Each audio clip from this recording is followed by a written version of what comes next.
Good evening guys. सभी को नमस्कार। हम लोग अपने यूट्यूब चैनल पे आज से जीएस का सेक्शन शुरू करने वाले हैं, जो कि इंडियन पॉलिटी से शुरू करेंगे। और इसमें हम धीरे धीरे पॉलिटी, फिर ज्योग्राफी, फिर history, physics, chemistry, bio science के सारे टॉपिक और करंट अफेयर्स को कवर करेंगे। और इसी के साथ साथ हम लोग आज का टॉपिक मैं आपके साथ डिस्कस करूंगा और उसके बाद इसको धीरे धीरे शुरू करेंगे और इसको हम डिटेल में पढ़ेंगे। ये जो आपका कोर्स होगा जीएस का, ये फ्री ऑफ कॉस्ट होगा और इससे आप लो लेवल के एग्जाम से लेकर के जो वनडे एग्जाम्स होते हैं एमटीएस का या ग्रुप डी का, उससे लेकर के आप पीसीएस लेवल तक के सभी एग्जाम्स को कवर कर सकते हैं। ठीक है, तो चलिए शुरू करते हैं। Let's begin.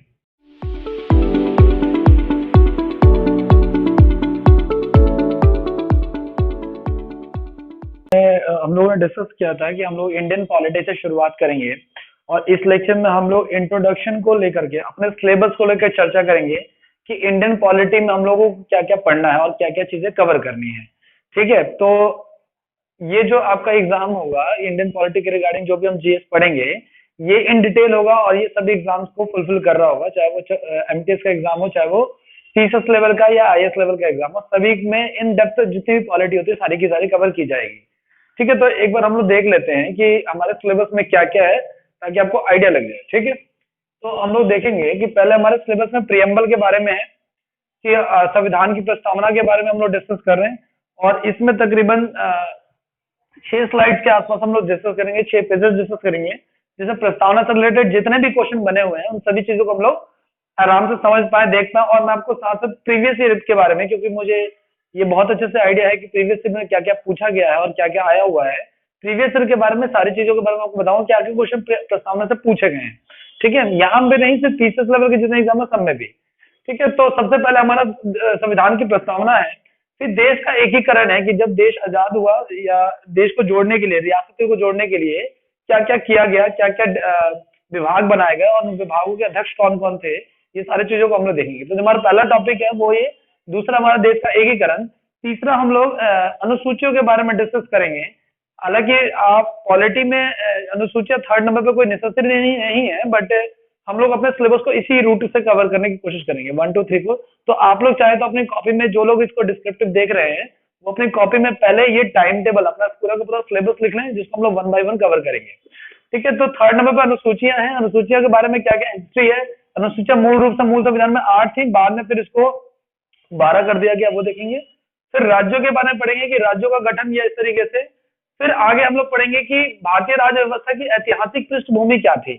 ठीक है, भारतीय राज्य व्यवस्था की ऐतिहासिक पृष्ठभूमि में हम लोगों ने कि संविधान बनाने के लिए हम लोगों ने अपने सोर्सेज को कहाँ कहाँ से लिया था, कौन कौन से चार्टर्ड एक्ट बनाए गए थे और कौन कौन से चार्टर्ड एक्ट से क्या क्या लिया गया है, जो कि इंडियन पॉलिटी में या इंडियन कॉन्स्टिट्यूशन में शामिल किया गया है।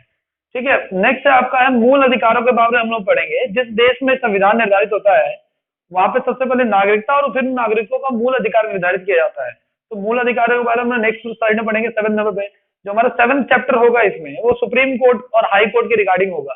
जजेस की अपॉइंटमेंट कैसे होती है, जजेस की नियुक्ति कैसे होती है, कॉलेजियम सिस्टम क्या होता है, जजेस को हटाने के लिए जो हम लोग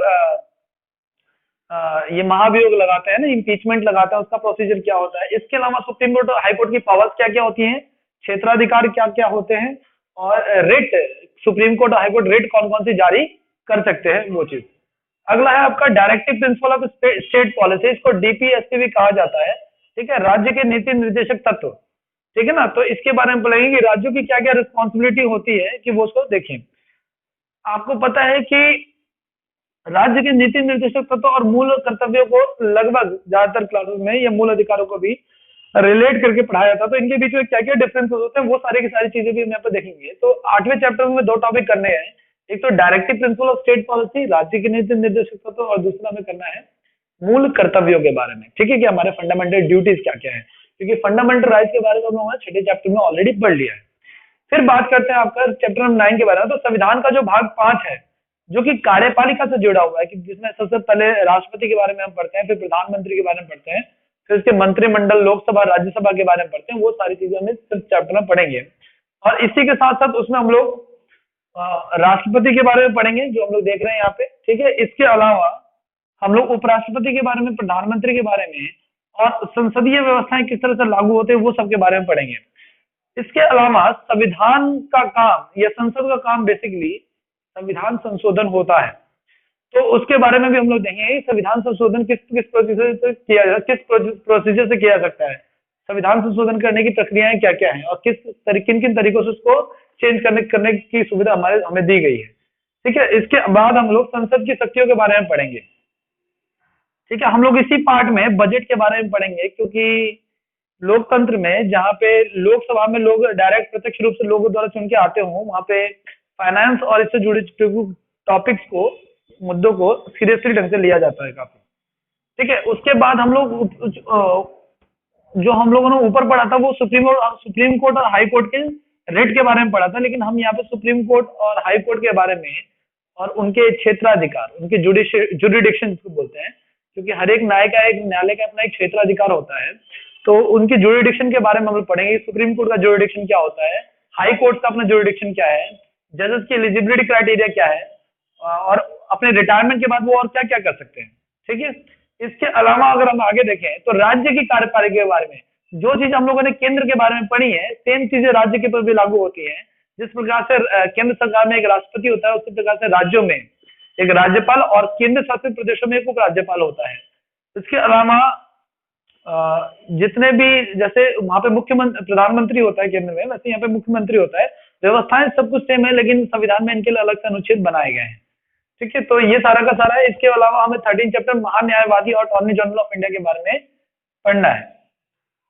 इसके अलावा फिर हमें यूपीएससी के बारे में पढ़ना है, जो कि काफी ज्यादा यूपीएससी से रिलेटेड काफी सारे क्वेश्चन जो है ना पेपर में पूछे जाते हैं। ठीक है, तो ये भी हमें देखना है एक बार। वित्त आयोग के बारे में पढ़ना है कि वित्त आयोग का गठन कौन करता है, कब कब होता है, किस पर्पज से किया जाता है, वो भी सारी चीजें हमें देखनी है।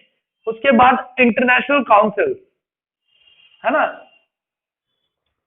क्योंकि भारत तो वैसे आजाद है, इंडिपेंडेंस है, सोवरजीन कंट्री है ना, लेकिन फिर भी कई हम लोग इंटरनेशनल रिलेशंस को वो करने के लिए हम लोग कई सारे समझौतों के साथ लोगों के साथ बंधे हुए हैं।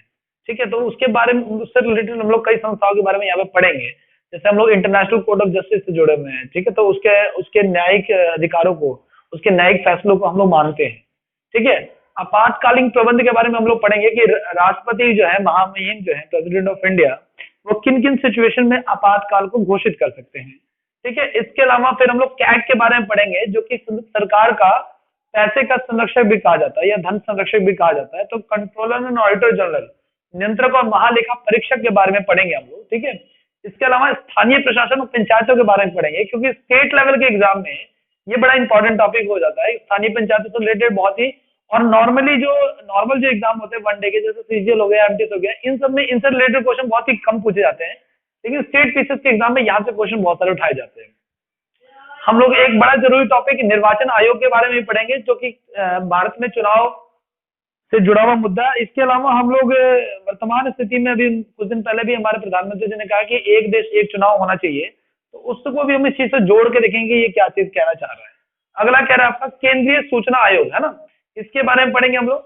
नेक्स्ट है हमारा राष्ट्रीय मानवाधिकार आयोग, इसके बारे में पढ़ेंगे। केंद्रीय सतर्कता आयोग, सतर्कता यानी कि एक तरह से कह लो आप, जिसको कहते हैं ना हम लोग इन्फोर्समेंट डिपार्टमेंट एक तरह से, ठीक है ना, विजिलेंस डिपार्टमेंट, इसके बारे में हम लोग पढ़ेंगे, क्योंकि ये भी बड़ा जरूरी है। और इसके अलावा एक लास्ट टॉपिक जो हमें पढ़ना है इसमें, लोकपाल और लोकायुक्त की नियुक्ति के बारे में, क्योंकि 2013 में यह अधिनियम पास हुआ था। ठीक है, जब अन्ना हजारे और ये लोगों ने आंदोलन किया था, तो लोकपाल से रिलेटेड, है ना, प्रधानमंत्री और उसके खर्चों से रिलेटेड उसके ऊपर ध्यान देने के लिए कि कैसे कैसे खर्च हो रहा है संसद का पैसा, इसके ऊपर ध्यान देने के लिए हमने लोकपाल और एक लोकायुक्त की अपॉइंटमेंट की थी, जो कि हम लोगों ने स्कैंडिनेवियन देशों से लिया हुआ है। इस लॉ को हम लोगों ने 2013 में बनाया है। तो ये हमारा सिलेबस है।